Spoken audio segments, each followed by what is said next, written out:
नमस्कार. बऱ्याचदा आपल्याला प्रश्न पडतो, नाश्त्यासाठी काय बनवायचं? मुलांच्या टिफिनसाठी काय बनवायचं? किंवा रात्रीच्या जेवणासाठी? मैत्रिणींनो, टेन्शन घेऊ नका. आजची रेसिपी खास तुमच्यासाठी आहे. आज मी बनवणार आहे अगदी हेल्दी, टेस्टी आणि बनवायला सोपे असे पालक पनीर पराठा. घरातील लहानांपासून ते मोठ्यांपर्यंत अगदी आवडीने खातील असे हे पराठे आहे. चला तर वेळ न घालवता पटकन आपण या रेसिपीला सुरुवात करूया. सर्वात आधी इथे मी एक जोडी पालक अगदी व्यवस्थित निवडून घेतलेला आहे. पालक निवडताना आपल्याला पालकाच्या फक्त कोवळ्या काड्या घ्यायच्या आहेत. जर जाड काड्या असतील तर त्या तुम्ही काढून घ्यायच्या आहेत. 2 ते 3 वेळा आपल्याला पालक अगदी स्वच्छ धुवून घ्यायचा आहे. त्यानंतर एका कढईमध्ये मी इथं पाणी गरम करायला ठेवलेलं आहे. पालक आपल्याला ब्लांच करायचा आहे. त्यासाठी पालक मी गरम पाण्यामध्ये घातला. त्यानंतर 1 चमचा साखर घातली. साखर घातल्यामुळे पालकाचा रंग चेंज होत नाही, आहे तसाच हिरवागार राहतो. 3 ते 4 मिनिट पालक आपल्याला पाण्यामध्ये उकळून घ्यायचा आहे. त्यानंतर एका भांड्यामध्ये मी थंड पाणी करून घेतलेलं आहे.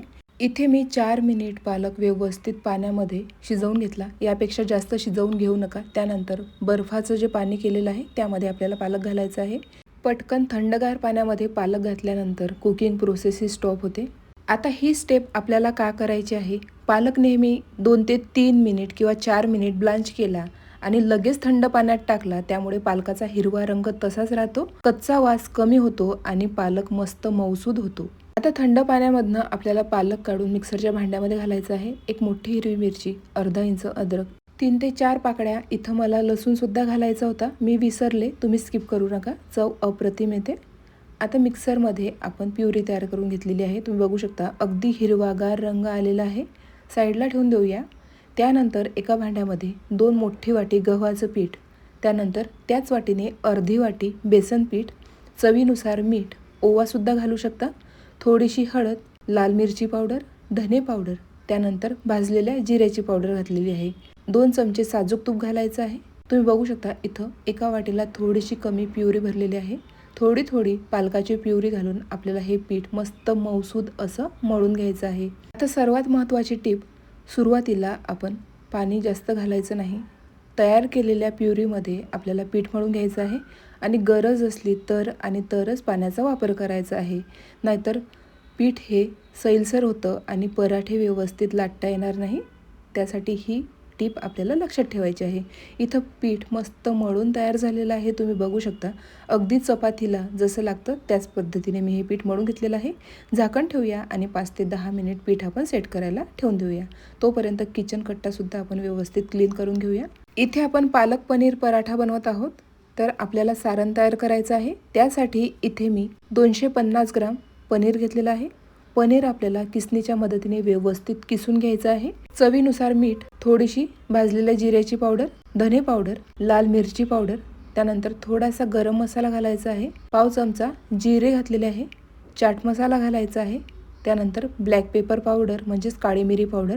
इथे मी 1 बारीक चिरून कांदा घातलेला आहे. तुम्ही हिरवी मिरची सुद्धा घालू शकता. त्यानंतर बारीक चिरून कोथिंबीर सुद्धा घातलेला आहे. आता हाताने आपल्याला सर्व साहित्य अशा पद्धतीने एकजीव करून घ्यायचं आहे. इथं आपलं पनीरचं सारण तयार झालेलं आहे, म्हणजेच पराठ्याचं सारण तयार झालेलं आहे. तुम्ही बघू शकता. घरात फारसं तिखट आवडत नाही, त्यामुळे हिरवी मिरची मी घातलेली नाही. पीठ व्यवस्थित सेट झालेलं आहे. सारणाचे अशा पद्धतीने मी एकसमान गोळे तयार केले. इथे आपली सर्व तयारी झालेली आहे. चला तर पटकन पराठे बनवायला सुरुवात करूया. पिठाचा अशा पद्धतीने गोळा घ्यायचा आहे. त्यानंतर सारणाचा गोळा घ्यायचा आहे. रेशो तुम्ही बघू शकता, अगदी व्यवस्थित पराठा बनवून तयार होतो. त्यानंतर गव्हाचं पीठ मी लाटताना घेतलेलं आहे. गोलाकार आपल्याला पोळी व्यवस्थित लाटून घ्यायची आहे. काठाने बारीक करायची आहे आणि मध्ये आपल्याला थोडंसं जाडसर ठेवायचं आहे. त्यानंतर सारणाचा गोळा अशा पद्धतीने चौकोनी आकार देण्याचा प्रयत्न केला.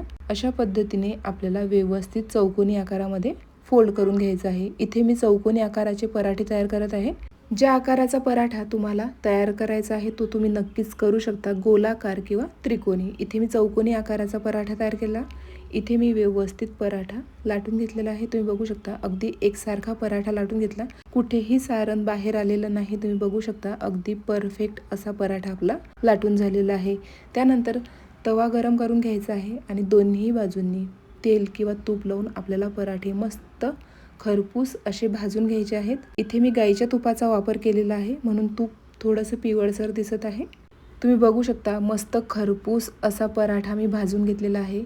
पराठा भाजत असताना इतका अप्रतिम वास येत होता की बघता क्षणी पटकन खावा असा वाटत होता. मात्र इतर पराठेसुद्धा मला तयार करायचे होते. तुम्ही बघू शकता इथं पराठा मस्त भाजून झालेला आहे. पटकन आपण एखाद्या जाळीमध्ये काढून घेऊया. तुम्ही बघू शकता अगदी गुबगुबीत आणि मस्त पौष्टिक, खमंग, चविष्ट असे हे पराठे बनून तयार झालेले आहेत. अशाच पद्धतीने मी एक एक करत सर्व पराठे व्यवस्थित तयार करून घेतलेल्या सारणामध्ये बरोबर 7 ते 8 पराठे बनवून तयार होतात. गरमागरम पराठा, त्यावर मस्त बटर आणि थंडगार दही, आणखी काय पाहिजे. पौष्टिक, चविष्ट आणि बनवायला सुद्धा सोपा, काही मिनिटात तयार होणारा पालक पनीर पराठा. आजची ही रेसिपी खरंच चुकवू नका, नक्की ट्राय करा. एक पालक पनीर पराठा मी तुम्हाला कट करून दाखवला. सारण अगदी व्यवस्थित सेट झालेलं आहे, चवीला सुद्धा अप्रतिम झालेलं आहे. नक्की ट्राय करा. जर तुम्हाला आजची रेसिपी आवडली असेल तर प्लीज जास्तीत जास्त शेअर करा.